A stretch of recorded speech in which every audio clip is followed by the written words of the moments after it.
Not only is a car-centric society ugly, expensive as fuck, it's also soul-crushing. I just got back from America, and tell me why it was so much worse than I remember it being. Cars are a trap and become the financial downfall for many Americans.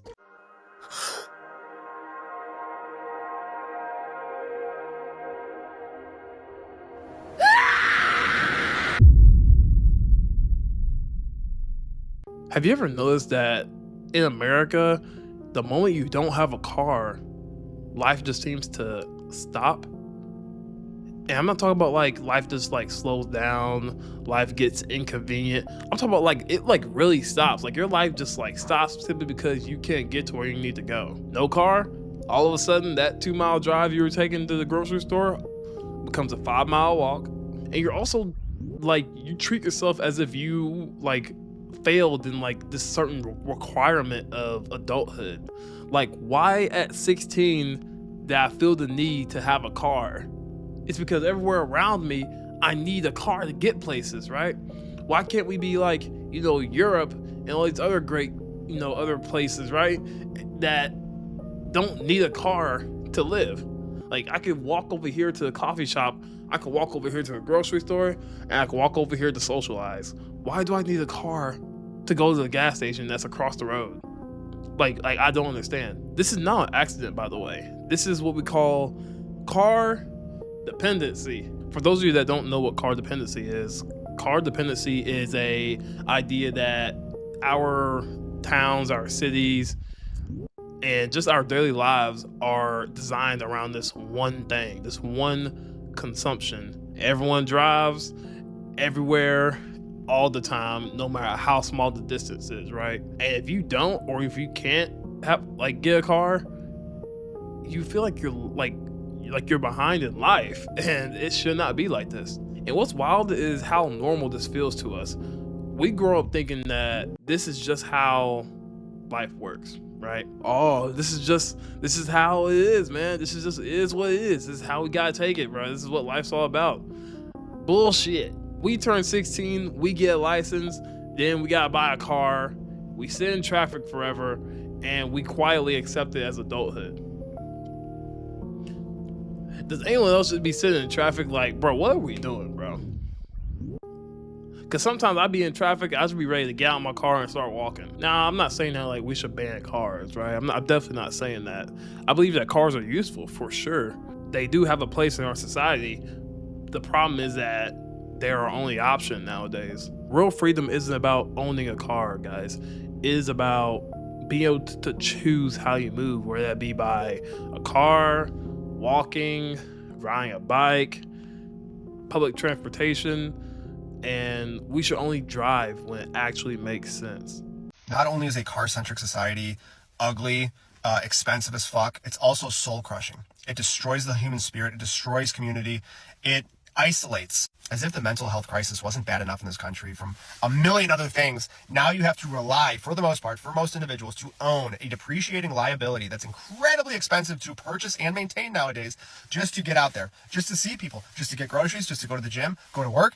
Everything is about the car. Everything's about the car. Unless you live in like one of 5 walkable cities in this country, chances are you are commuting to do every single thing in your life. And that sounds like an exaggeration, but for a lot of people, it's absolutely not. And if you don't want to take my word for it, just ask anyone in your life that has lived in a walkable city or community. They do not want to go back. They do not want to go back to car dependency. I don't. I lived in downtown Chicago for 3 years. I hate relying on a vehicle. I hate it. How the fuck can you look at something like this and not admit we have a fucking car problem in America?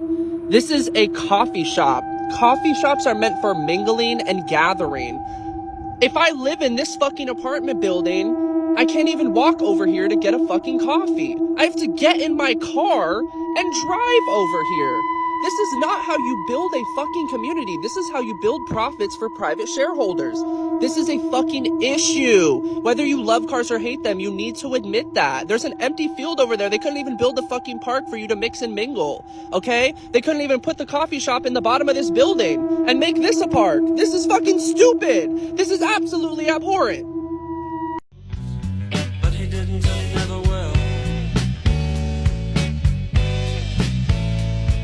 There's a famous Anthony Bourdain quote that says, "Once you've been to Cambodia, you'll never stop wanting to beat Henry Kissinger to death with your bare hands.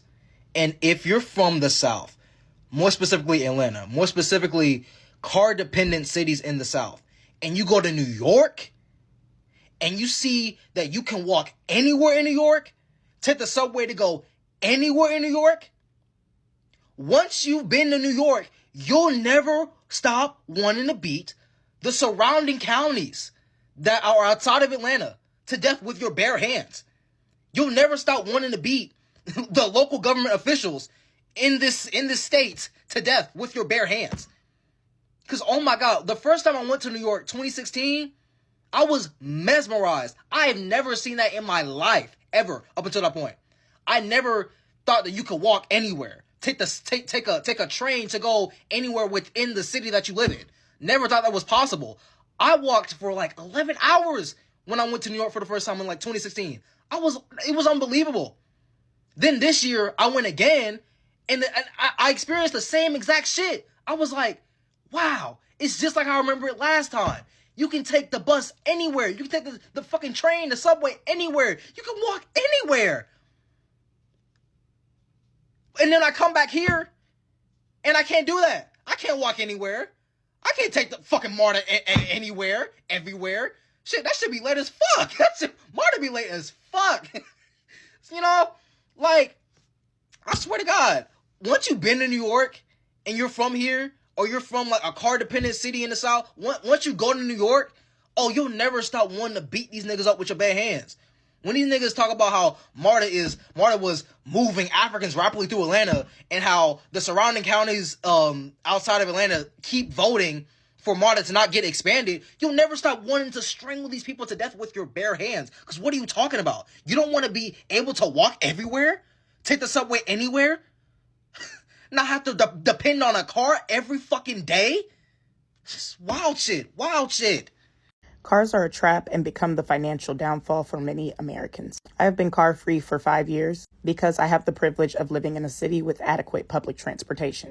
When I lived in Georgia, this would have been something that was impossible for me to pull off. American society is car-centric. Our society has been based and built around the use of cars. Things like drive-through, the amount we allot to roads, how much we invest into our highway. All of these things represent the type of society we live within. Cars are great and they do allow mobility, but that mobility is actually limited. Research finds that car users actually go less distances than people that use public transportation. This is largely due to the cost of having a car. When you have a car, there's so many things that go into it. You have to get oil changes regularly, 3 times a month. That could easily be $200 a year. You have to get tires. That could easily be another $600 a year. You have to pay your car note. That could be, let's just say $500, being on the cheaper side often. You have to get insurance. Let's just say $300, again, on the cheaper side often. There's also other repairs. This could cost you another $500 each year or more. Cars aren't built to last. Every 5 years, you can expect to be needing a new car. They also depreciate super quickly. This is an asset that loses value as soon as you drive it off the lot. So there's no return investment, really. And the money you make at your job is poured right back into this vehicle that helps you get to the job.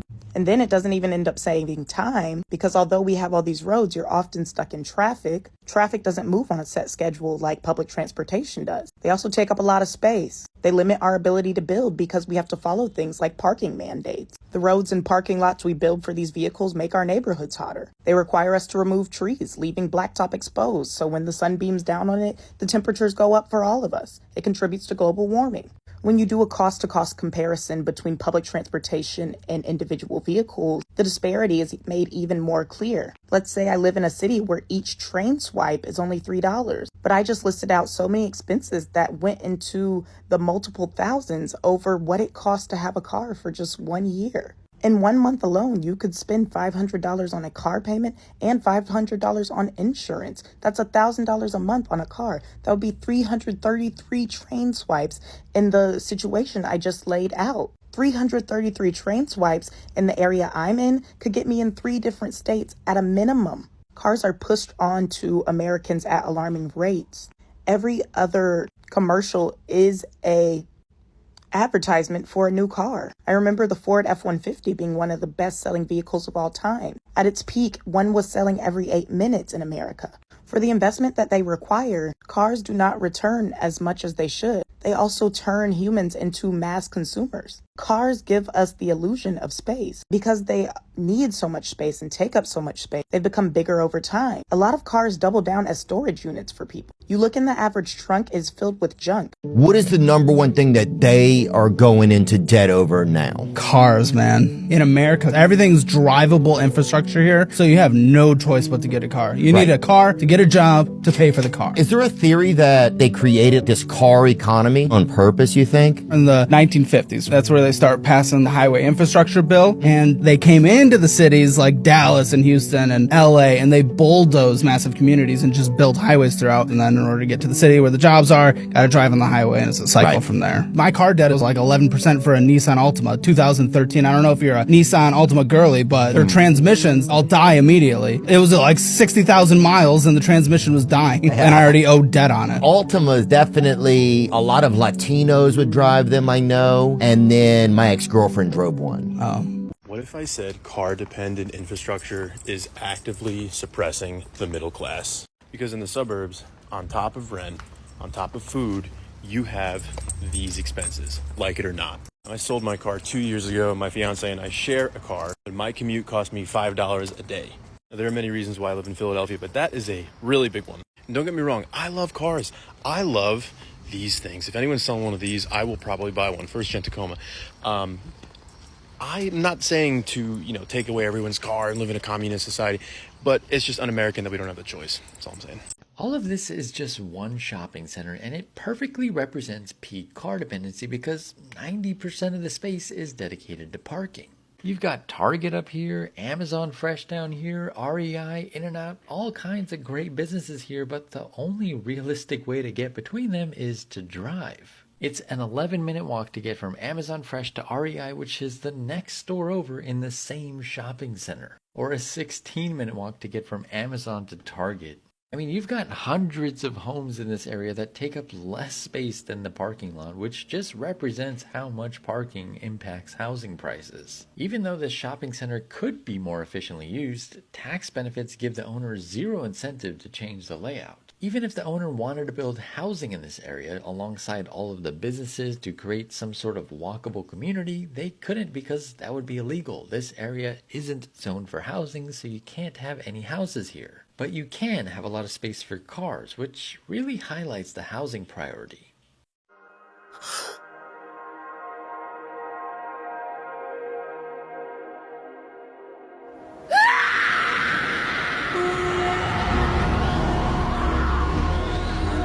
I just got back from America, and tell me why it was so much worse than I remember it being. It stresses me out to no end that you can only get around by car. The way that you're forced to take part in one of the top 5 causes of death in America just because they decided not to build the cities based around humans and build them based around cars just to sell more cars for profit is just like mind-boggling to me. They force you to buy a car which is now like anywhere between $10,000 to $50,000 for an average car, and then pay a ton of money per month in gas, like hundreds for insurance, hundreds for a car payment, and also that they can have all these profits and then not even provide any public transportation methods in return. And then if you don't have a car in America, a lot of people will look at you like you're a loser. I pay €8 a month for metro system, which is world class, the bus system, which is extremely nice and clean, and the semi-long distance trains that go to the outskirts of the city. It just makes me really sad because I was genuinely so excited to go home, and the whole week I'm stuck with just driving anxiety and constant car sickness. I just want better for my country. I really do. Have you ever wondered why the suburbs are so car dependent? It almost feels like it's intentional sometimes, because I have an example that feels so obviously wrong but would be super easy to fix, and it all has to do with connectivity. This is crazy to me because this apartment complex is built right next to a grocery store. Both good things and could easily be walkable. But it isn't. If you lived in this apartment and wanted to get groceries, you would have to walk over a half mile, despite it being literally 400 feet away. All it would have taken is a small path through these trees. But instead, this is what it looks like. I guess technically you could trek through the woods, but this is in Florida and you never know what kind of creatures could be hiding in there. Meanwhile, these houses are only a quarter mile away, but there's no crosswalk to cross this 4-lane road, and the next one is down at this roundabout, making it nearly a mile walk. A sidewalk and crosswalk would give all of these people in these houses a way to walk or bike not just to this grocery store, but to all of the other stores and restaurants over here, and not have to drive. Suburbs are often built in pieces that don't make up something whole, and this is why it exists like this. They weren't trying to make a convenient and connected neighborhood here. They were trying to make a subdivision, an apartment complex, and a shopping center. All separate things you can get to by driving. This is what we mean when we say America is not really walkable. And most places outside of major cities, you need a vehicle. Most people couldn't walk this steep hill. And even people in good shape maybe couldn't walk this steep hill. Then after I walk the hill, I gotta walk onto like this highway. There's nowhere for people to walk. So this is what we mean by car dependent. I know a lot of you guys were asking in that one video, what do you mean America wants you car dependent? Well, this is how the majority of American towns look outside of major cities in the Midwest and the East. While you can't walk, it is highly dangerous. And it's a lack of doable walking space. Now imagine having a family trying to walk this. But all right, guys, let me know what you guys think about the walkability in America. I'm actually going to pick up my car from the shop. I just brought a second car for the winter time. All right, peace. Car dependency absolutely facilitates abusive relationships. When you live with a family and or a spouse or some other household arrangement, cars and driving time are scarce resources that everyone has to negotiate over, and that will cut across every kind of power structure there is in a relationship. In many relationships and households, this is not a problem. You know, like two spouses who work full-time and both can independently or jointly afford cars and are driving them independently to get wherever they need to. But this gets a lot more complicated when a relationship is imbalanced emotionally, financially, otherwise.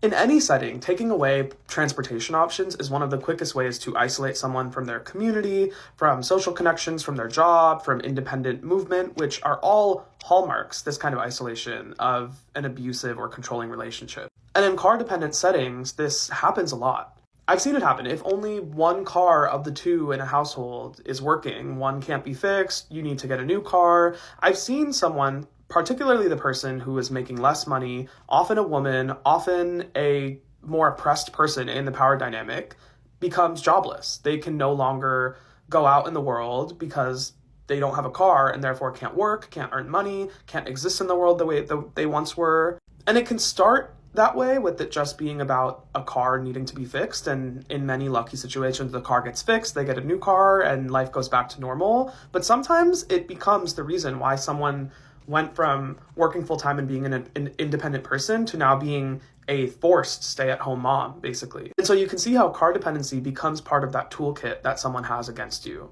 That's the thing about car dependency. You are only independent so long as you can afford it, the car works, and you are able-bodied to drive it. And as a result, this independence, air quote, can be taken from you at any point based on a variety of different factors. And that literally affects everything in your life. From your ability to see extended family, see your friends, to shopping for essential things you need, things you want, going to book club, having activities, having a job.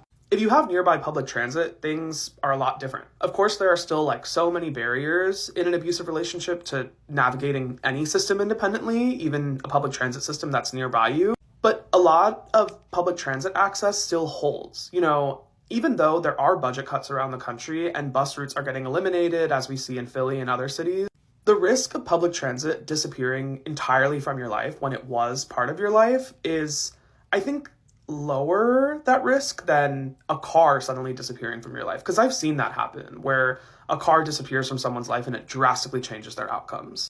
In a similar way, your costs are more fixed with public transit. You know, if you only need to go somewhere a couple times a week, and that can be a lifeline for certain people going through whatever kind of control they're experiencing in a relationship, that's $5 to $10 a week, maybe less, maybe a little more on public transit. Meanwhile, the startup costs of having your own car are so high, and there's so many variable expenses that come into it. I'm trying to say that at least theoretically, I think that this can make a big difference in someone's life, and I think there are probably a lot of real world examples, including some that I've seen that could back this up. I was also originally going to say, like, unlike cars, with public transit, we can get anywhere with our 2 feet and our body. We don't need this, like, external vessel to take us. But, I mean, I think that cuts across the idea that everyone has the same access to public transit, which is not true. You know, this is why we need accessible public transit as well. And this isn't to say that abuse doesn't happen in densely connected public transit centered, you know, urban settings. It's just to say that car dependency can be part of the toolkit that an abuser has against you. And fighting over these scarce resources is one of the most direct ways that power structures can undermine someone who is struggling in a relationship or in a family setting that is, you know, not healthy for them. And it's crazy to think something that I think a lot of Americans don't question, like just having a car and driving it, can be a direct part of abuse and, you know, losing access to the world.